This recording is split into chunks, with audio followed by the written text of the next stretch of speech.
Ce message vous est présenté par l'Assemblée chrétienne Le Tabernacle. www.letabernacle.net. Et je voudrais encore vous dire ce matin, frères et sœurs, écoutez bien, il n'y a pas de hasard. C'est impossible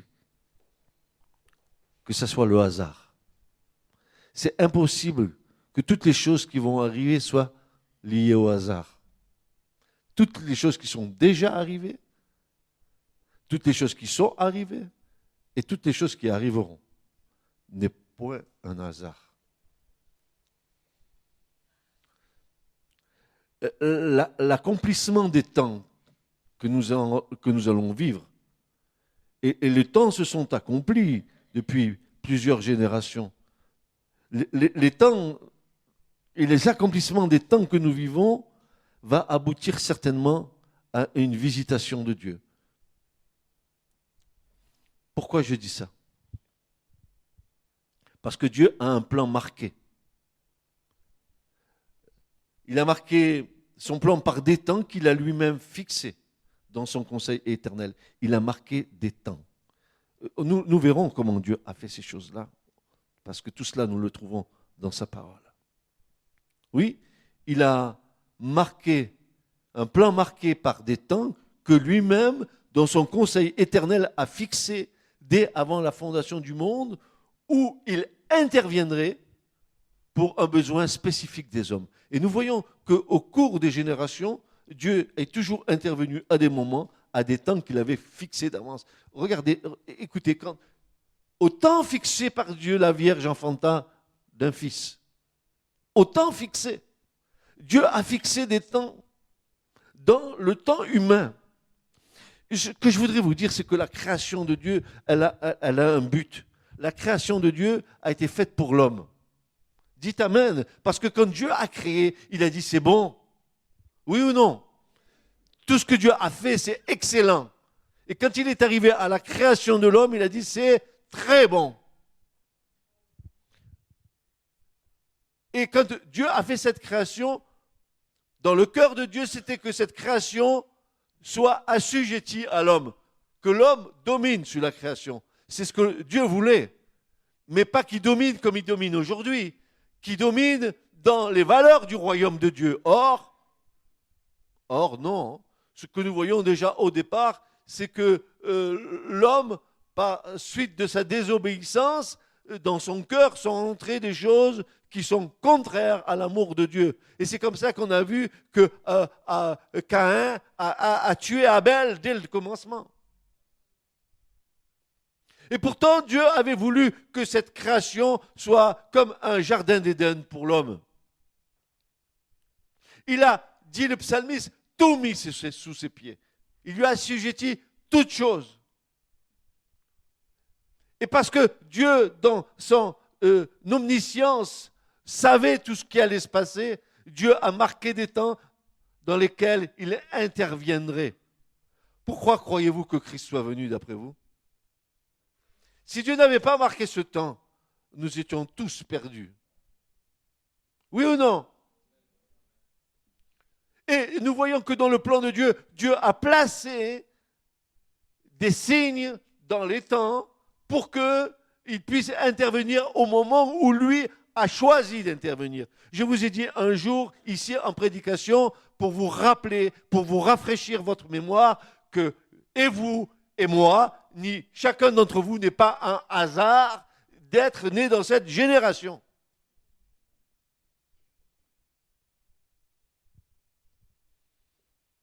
Pourquoi tu ne serais pas né au Moyen-Âge ou sous la Révolution française? Pourquoi tu es né dans cette génération? Parce que Dieu a prévu un plan pour toi dans cette génération. Ou tu es dans le plan de Dieu, ou tu passes à côté du plan de Dieu.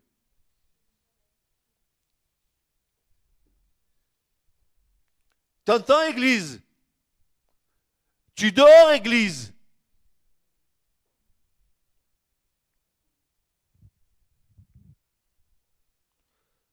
Tous ces temps sont prédéterminés par Dieu.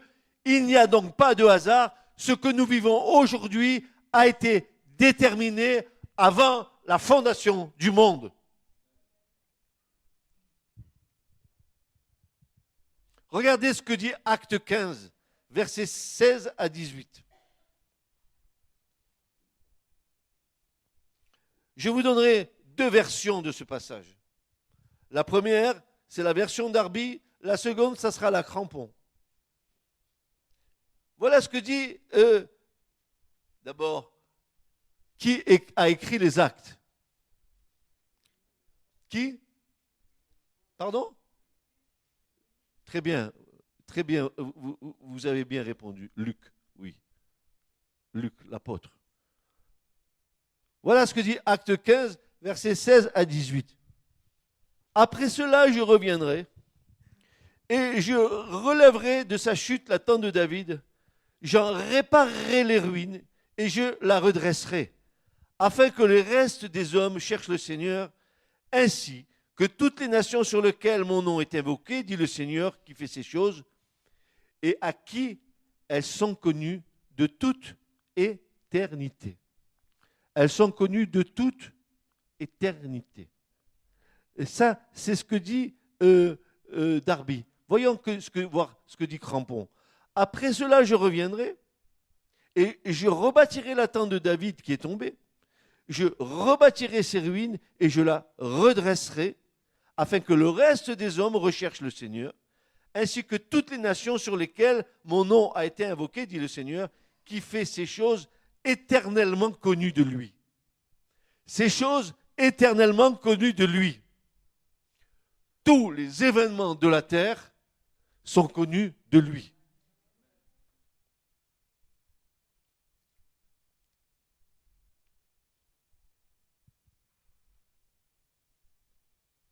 Un autre passage pour nous montrer que Dieu a marqué les temps. Acte 17, versets 24 à 26.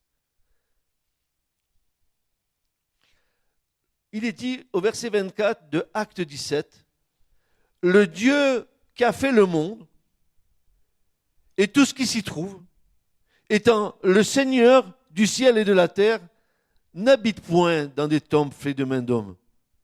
Il n'est point servi par des mains humaines, comme s'il avait besoin de quoi que ce soit, lui qui donne à tous la vie, la respiration et toutes choses.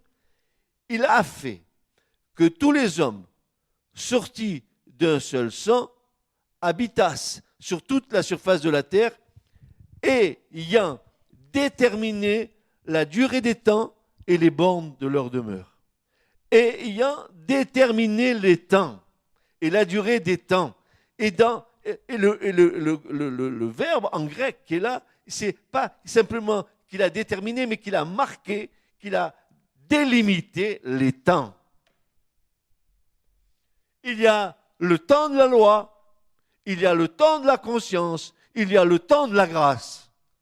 Et nous sommes dans le temps de la grâce. Dites Amen. Parce que si nous étions dans le temps de la loi, nous serions tous condamnés. Dites merci à Christ d'être venu et de nous avoir délivrés de la malédiction de la loi.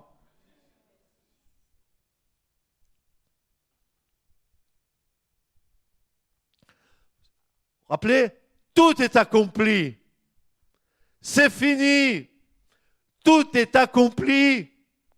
La loi a été menée à la perfection par Christ, le seul qui a pu observer tous les commandements de la loi.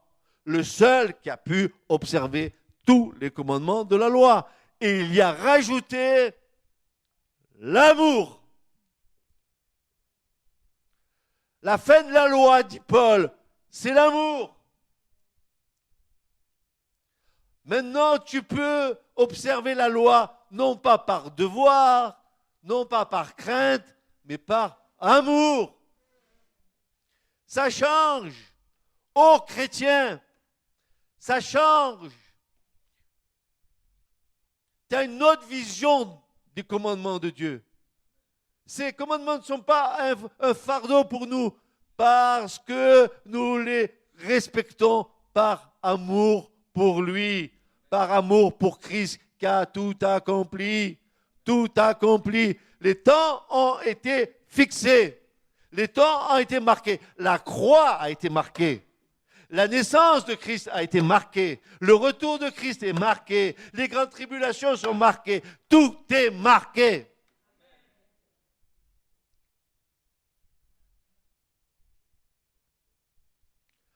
Oh Seigneur,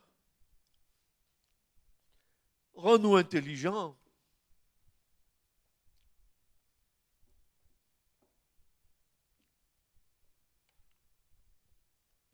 Souvenez-vous de Paul. Paul, cher Paul, qui a lui eu la grâce de rencontrer le Christ sur le chemin de Damas. Voilà ce qu'il va dire dans Galates 4.4. Il va dire ceci. Mais quand l'accomplissement des temps est venu,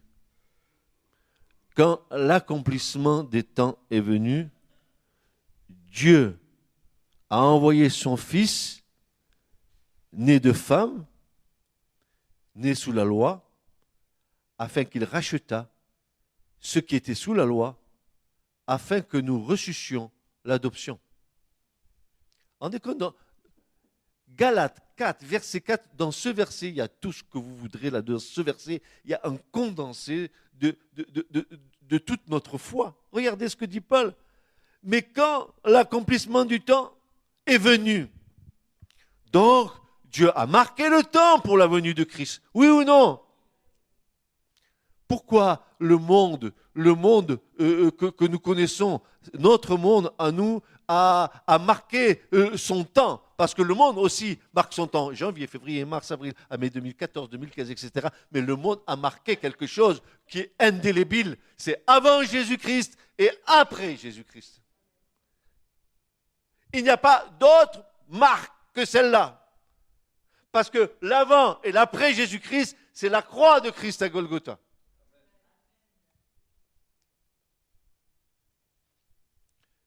Mais comme l'accomplissement des temps, quand Dieu a décidé que c'était le temps d'envoyer son Fils sur la terre, alors, bien sûr, voilà, mais comment il ne peut pas naître du Saint-Esprit?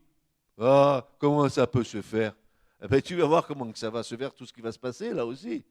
Comment ça va se faire que les étoiles vont tomber des cieux? Comment ça va se faire que le soleil va perdre sa lumière? Comment ça va se faire que la lune n'aura plus de lumière? Comment ça va se faire que la terre va trembler?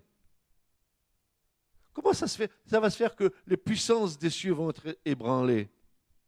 Dieu a fixé un temps.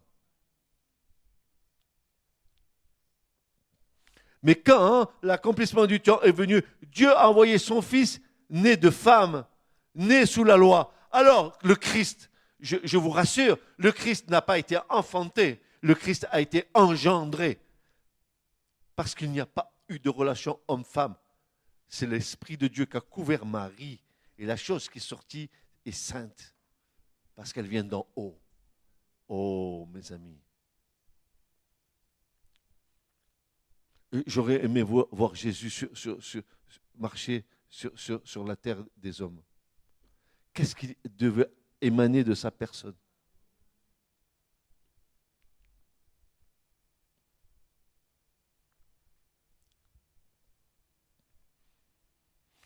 Un autre temps marqué.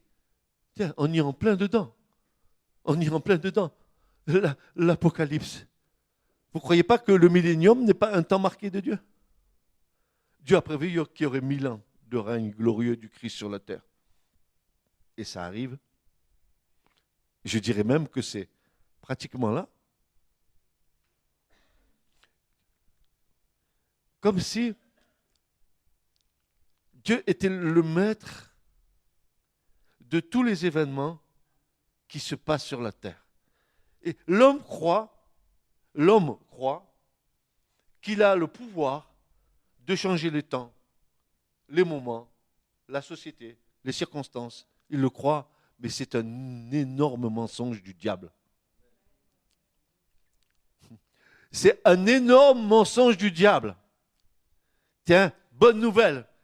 Martine Pozzi, Tu sais qui c'est le père du mensonge? Eh bien, je vais te dire, il est aussi le père de l'éducation nationale, parce qu'il est en train d'envoyer tous nos enfants dans les ténèbres.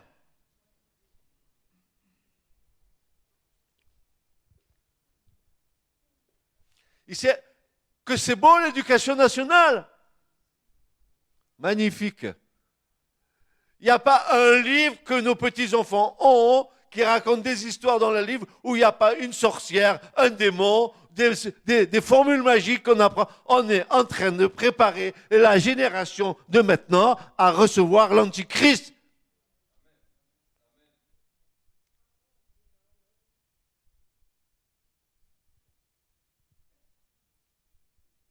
Je suis effaré de voir comment l'accomplissement des temps que Dieu est en train de mettre en place est contrecarré sur le plan terrestre par Satan. Parce que lui, il sait ce qui va se passer.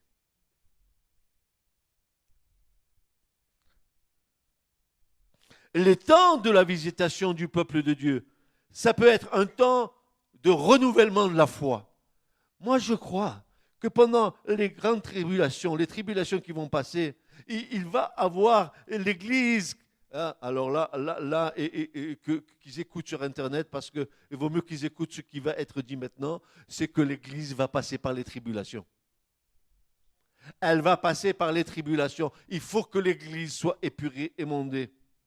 Il faut que l'Église, elle perde son orgueil. Il faut que l'Église, elle perde sa nudité. Il faut que l'Église, elle perde son aveuglement. Il faut que l'Église se soumette à son Seigneur. Et c'est pour ça que Jésus va dire, moi, je châtie et je reprends tout ce que j'aime. Je châtie et je reprends. Je châtie. Et si vous saviez la valeur de ce mot châtier, c'est châtier en faisant passer par des fléaux et par des tribulations.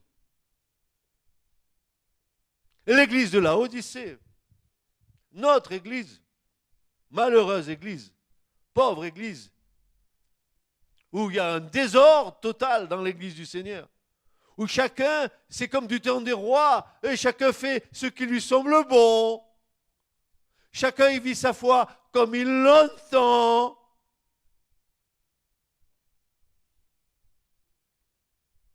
Mais je ne vois nulle part dans l'Écriture que ça soit comme ça. Jésus, il est la tête du corps et le corps, c'est tous ensemble réunis. Ce n'est pas des frondeurs qui font leurs petits trucs dans leur petit coin.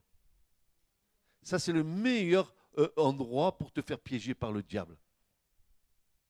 Quand tu veux faire ta petite mayonnaise toute seule. Le temps de la visitation du peuple de Dieu est un temps où le renouvellement de la foi s'opère par la visitation du Saint-Esprit. Je crois ce matin, je crois que l'église de Laodicée, toute l'église de Laodicée n'est pas l'église de Laodicée. Je crois que dans l'église de Laodicée, comme dans toutes les églises au travers des générations, il y a eu toujours un reste fidèle qui n'a pas plié les genoux devant Baal.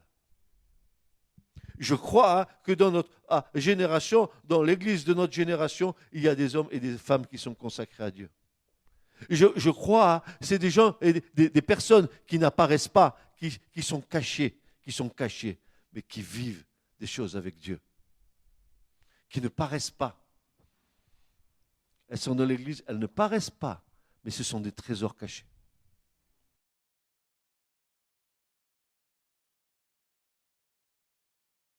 Le temps de la visitation du peuple de Dieu peut être un temps de renouvellement de la foi, qui s'opère par la visitation du Saint-Esprit. C'est aussi le temps de visitation de Dieu. C'est un temps de repent. Oui, dites-le, va. Dites-le parce que ça fait longtemps que l'Église, elle a oublié le mot repentance. Tu comprends? Oh, Dieu est bon. Dieu me pardonne. Dieu fait ci. Et puis on ira tous au paradis. La repentance, c'est ce que l'Église a oublié. Pourquoi nous prêchons la croix? Parce que nous croyons que c'est à la croix qu'on a le pardon des péchés. Et c'est à la croix que je dois déposer mes fardeaux, à la croix que je dois me repentir, à la croix que je dois confesser mes péchés. pas ailleurs. Ou la repentance collective. Nous te prions, Seigneur, de nous pardonner nos péchés. Alors, on se met tous pêle-mêle dedans, et alors, on fait passer la sauce comme ça. Tu crois que Dieu, lui, il marche dans ta combine?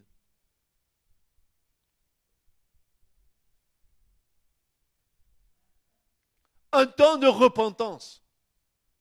Et combien l'Église du Seigneur a besoin de repentance dans notre génération? Combien chacun d'entre nous a besoin de se repentir devant Dieu? Je vous ai mis à la porte d'entrée sur le tableau d'affichage, je vous ai mis un papier. Tiens, Julien, tu vas le prendre, je vais le lire ici. Je l'ai accroché. Je veux que vous l'entendiez. Parce que si vous n'avez pas le temps de le lire, au moins vous l'aurez écouté. Je veux vous lire ce que nos frères dans la foi, nos frères anciens dans la foi du temps de Wesley, ce que les frères ont fait.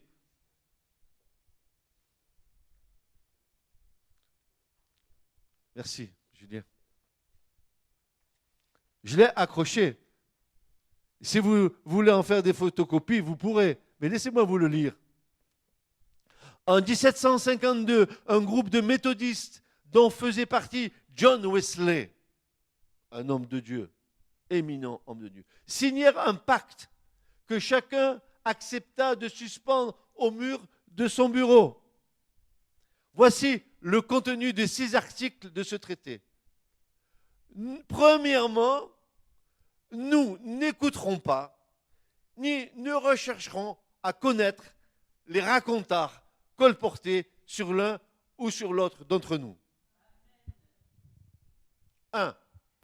Je répète, parce que si vous avez les oreilles bouchées, je vais parler un peu plus fort. Nous n'écouterons pas, ni ne chercherons à connaître les racontards colportés sur l'un ou l'autre d'entre nous. Deuxièmement, si nous entendons malgré tout de mauvais propos sur l'un d'entre nous, nous ne les croirons pas.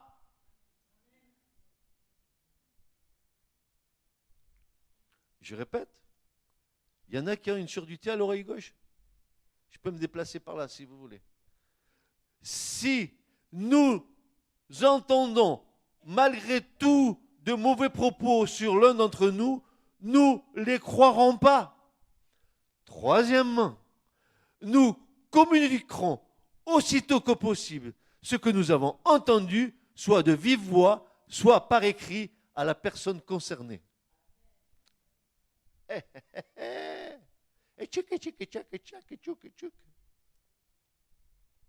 Ah, mais ils étaient bons, ces frères. Hein? Ils ont compris beaucoup de choses. Hein?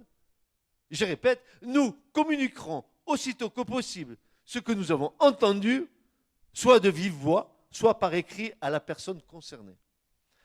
Quatrièmement, tant que nous n'aurons pas fait cela, nous n'écrirons ni ne dirons mot de ces propos à personne d'autre. Tu fermes ta bouche, tu te tais. Et puis, si tu n'as pas compris, tu vas à Golgotha, tu laisses le Seigneur te mettre un clou dans ta langue.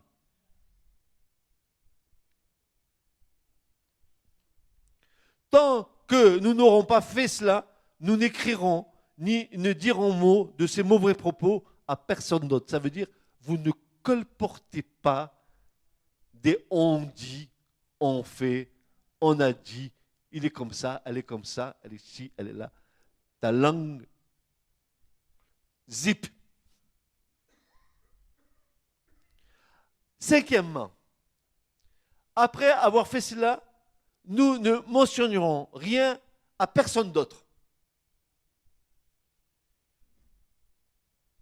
Tu sais la soeur, ce qu'elle m'a dit. Tu sais la soeur, ce qu'elle m'a dit. Le frère, ce qu'elle m'a dit. Des rumeurs courent, gambades. Sixièmement, nous ne ferons aucune exception à ces règles, à moins d'en être personnellement obligés, et ce uniquement en conférence avec nous tous présents.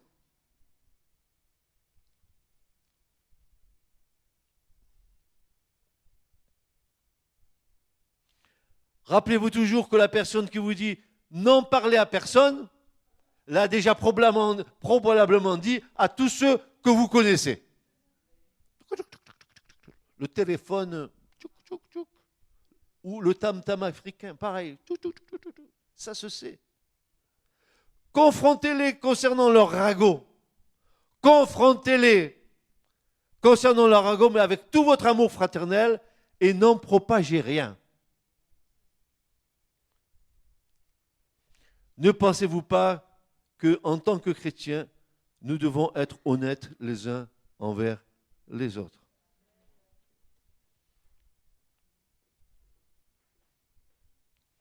Les pics qui jacassent.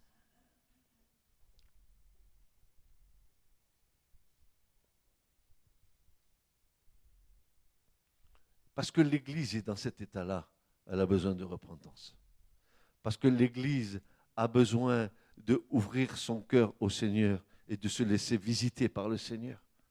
Je vous en conjure, laissez-vous visiter par le Seigneur, frères et sœurs. Parce que sinon, nous ne serons pas prêts à la rencontre du Seigneur.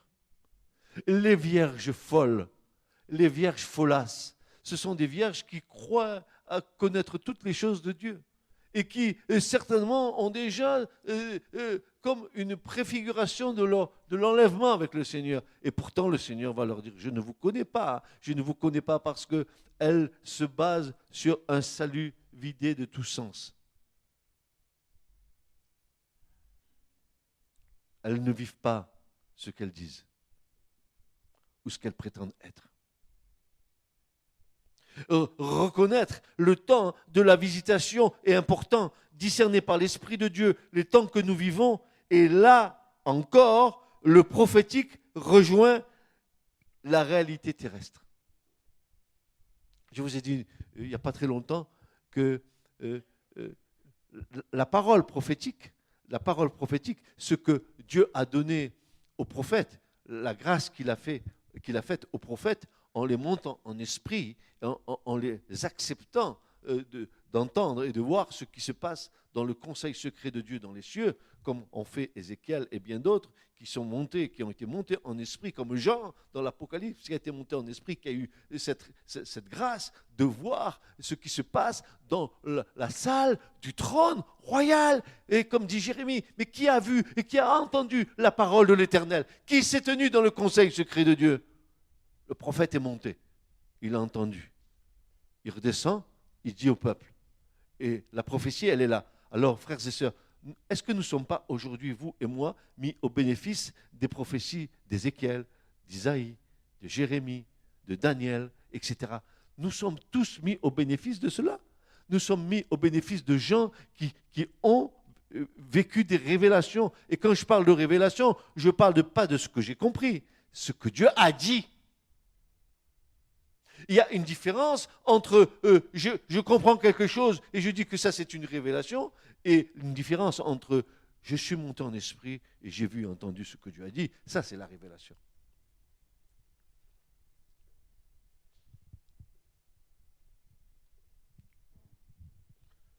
Le temps de la visitation.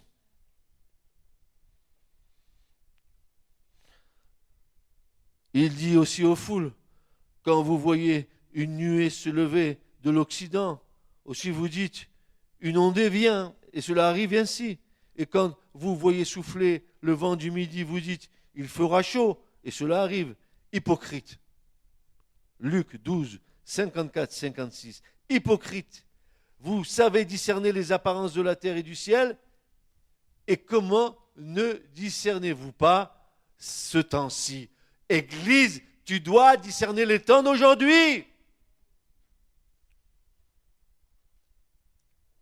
Luc 12, 54 et 56, il va leur dire, hypocrite. Qu'est-ce que ça veut dire, hypocrite?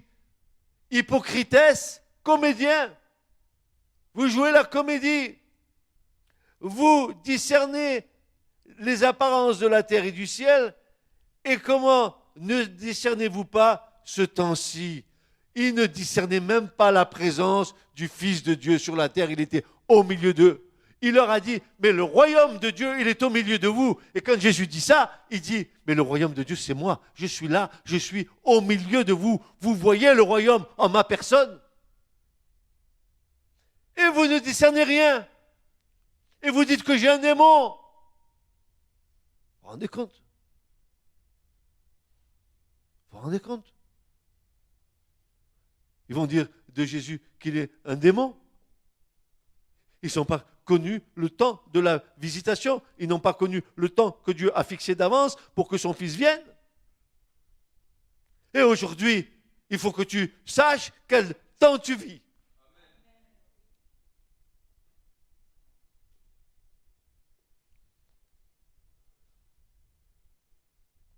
Et pourquoi aussi ne jugez-vous pas par vous-même de ce qui est juste, dira Jésus.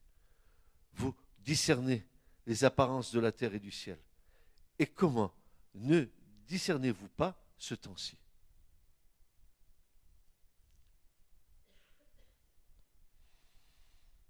C'est exactement ce qui se passera, comme la parabole des 10 vierges nous l'enseigne. Les vierges folles, elles ne discernent rien. Rien. Parce que si elles avaient discerné, elles se seraient préparées. Elles auraient non seulement rempli leur lampe d'huile, mais elles auraient fait des réserves d'huile. Elles sont dans l'insouciance. Oh, le Seigneur, il revient. Ouais, mais depuis le temps qu'il dit qu'il va revenir, donc on a le temps. Hein, on peut encore un peu s'éclater quand même, non? On peut? Éclatons-nous un peu. Allons-y.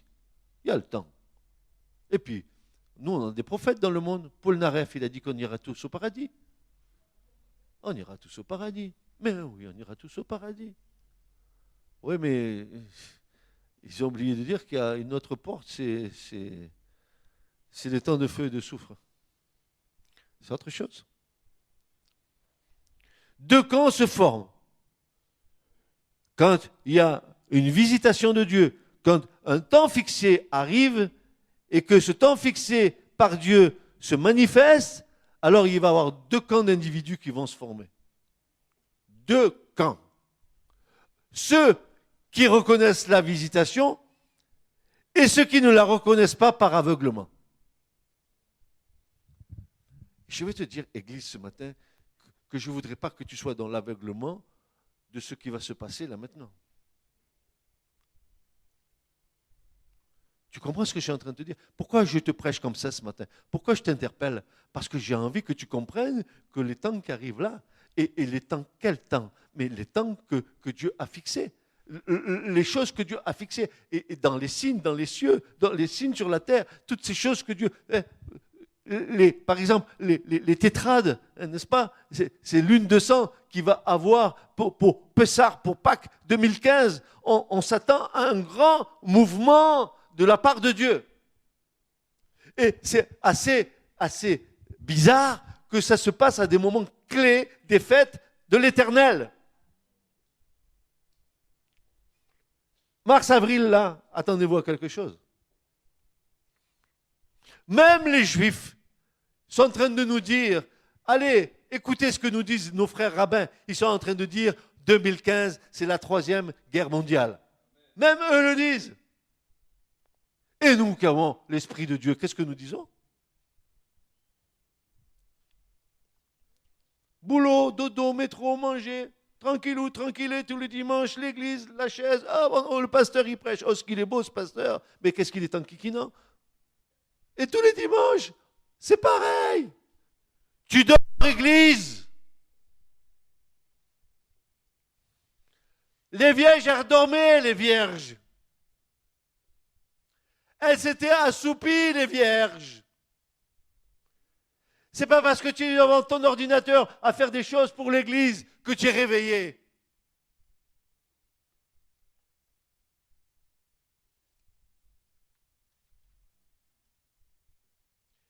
Tu es réveillé parce que ton cœur est enflammé.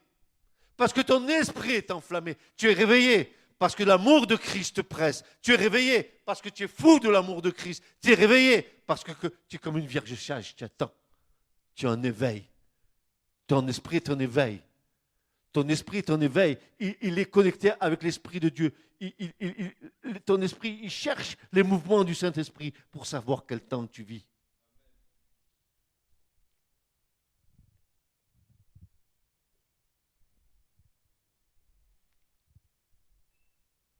Deux camps se forment.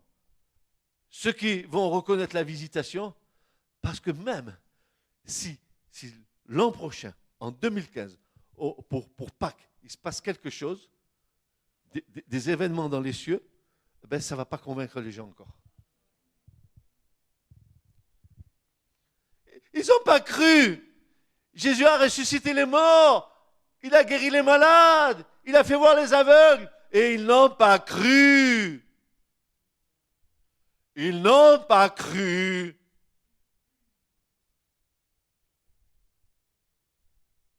Même les disciples.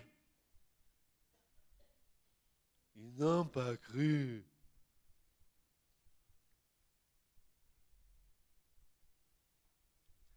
Réveille-toi, toi qui dors. Lève-toi d'entre les morts, dit Paul, et Christ resplendira dans ta vie. Réveille-toi, Église. Réveille-toi, Église. Sors de ton assoupissement, de ton habitude, de ton rituel d'église. Sors de là, sors. Je n'ai pas dit sortir de l'église. J'ai dit brise tes habitudes.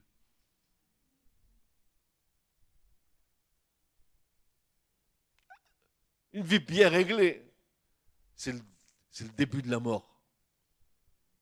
Avec l'esprit, c'est la vie.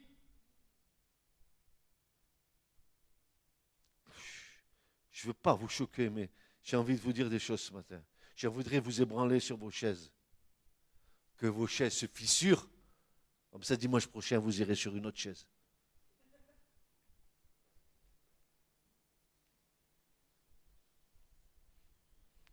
Regardons avec attention la première catégorie, ceux qui n'ont pas reconnu la visitation. Les premiers qui n'ont rien reconnu, c'est les religieux vivants par la lettre qui tue. Alors ceux-là, ils te sortent la Bible, c'est des concordances vivantes.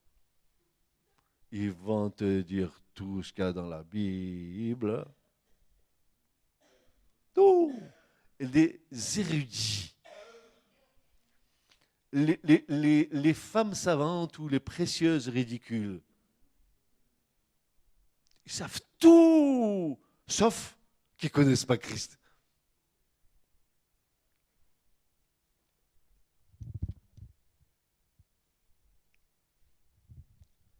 Luc 19, versets 41 à 44.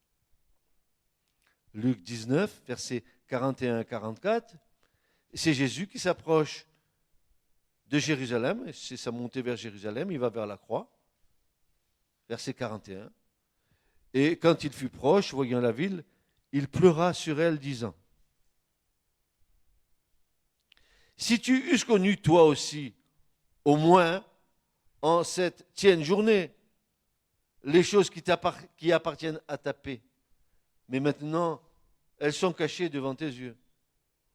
Car des jours viendront sur toi où tes ennemis t'entoureront de tranchées, t'environneront et te serreront de tous les côtés et te renverseront par terre, toi et tes enfants au-dedans de toi. Ils ne laisseront pas en toi pierre sur pierre, parce que tu n'as pas connu le temps où tu as été visible. Voilà. Si tu eusses connu, au moins, en cette journée, la visitation de celui qui est le roi de rois, le seigneur des seigneurs, mais qui n'avait rien pour attirer notre regard. Comme dit le prophète Ésaïe, il n'avait rien. Nous voulons voir les leaders charismatiques. Nous voulons voir les hommes de Dieu puissants. Mais Jésus, quand il est venu, il n'avait rien pour attirer notre regard. Il était homme de douleur. Il était au milieu des hommes. Mais s'il n'attirait pas nos regards de l'extérieur, il y avait une puissance en lui qui faisait que il était capable de ressusciter les morts, de guérir les malades, de faire voir les aveugles, de purifier les lépreux. Il disait une parole. Seigneur, dis seulement une parole et mon serviteur qui est à plusieurs kilomètres de là va être guéri. Et Jésus donne la parole. Et le serviteur, à plusieurs kilomètres de là, il est guéri. Alléluia. La puissance de Jésus, la puissance du nom de Christ. Christ, n'avait rien pour attirer notre regard. Il était comme une faible plante desséchée. Ésaïe 53. Regardez bien. Ce n'était pas le James Bond. Le m'as-tu vu? Vous allez voir ce que je vais faire. Je viens de la part de mon Père. Regardez. Ça, c'est les hommes de Dieu. Regardez-moi. Moi, j'ai l'onction. Regardez ce que je vais faire. Depuis 40 et quelques années que je sers le Seigneur dans le service pastoral, j'ai vu beaucoup d'hommes qui se sont réclamés de l'onction de Dieu, mais j'ai peu vu d'hommes remplis de l'onction de Dieu. Peu. Très peu.